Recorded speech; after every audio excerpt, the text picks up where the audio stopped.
Magandang umaga, hapon, gabi sa inyong lahat. Ako nga pala si Kenneth K. Siblos at narito ako upang talakayin ang ilan sa mga salitang Pilipino, Tagalog na ating ginagamit na walang direktang katumbas na translasyon sa wikang Ingles. Ang mga salitang napili ko ay tampo, hilig, lambing at alaga. Ito ay mga salitang Pilipino na naglalaman ng mga malalim na damdamin at karanasan na walang eksaktong katumbas sa wikang Ingles. Ang mga ito ay nagpapakita ng mga katangi-tanging aspeto ng kultura at emosyon ng mga Pilipino na sumasalamin sa ating mga relasyon, ugali at pananaw sa buhay. Pinili ko ang mga salitang ito dahil sila ay kumakatawan sa mga hindi madaling isalin na konsepto na may partikular na kahulugan sa ating konteksto bilang isang bansa. Mag-umpisa tayo sa tampo. Ang tampo ay isang natatanging damdamin ng pagkasama ng loob, subalit hindi ito kasing bigat ng galit o poot. Karaniwan itong nararamdaman kapag ang isang tao ay nasaktan o nadismaya ng isang malapit na tao. Ngunit imbis na ipahayag ito ng direkta, ipinapakita ito sa tahimik na paraan, halimbawa, sa hindi pakikipag-usap o pag-iwas. Wala itong direktang katumbas sa Ingles dahil hindi ganap na maipapaliwanag ang halong emosyon ng lungkot, pagsumbat at pag-asam ng lambing mula sa iba. At sumunod ay kilig. Ang kilig ay isang damdamin na matinding kasiyahan o pananabik, karaniwang dulot ng pagmamahalan o mga romantikong sitwasyon. Ang kilig naman ay nagpapakita ng pisikal at emosyonal na tugon sa pagmamahalan o kasiyahan. Ang pakiramdam ng kilig ay hindi basta excitement, ito ay may pisikal na epekto gaya ng panginginig o pagngiti, bagay na hindi madaling ipaliwanag sa Ingles. Sumasalamin ito sa pagiging masaya ng mga Pilipino sa maliliit na romantikong sandali at ang kakayahang ma-appreciate ang mga simpleng kasiyahan.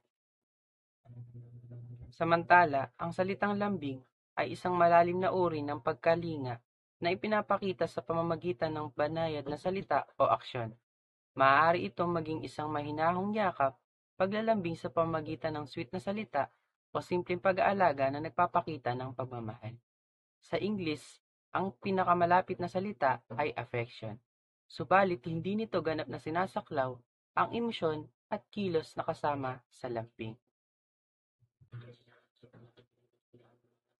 At ang huli ay ang salitang alaga. Ang alaga ay isang malalim na responsibilidad ng pagkalinga na may kasamang personal na pag-alam at pangangalaga sa kalagayan ng isang bagay o tao.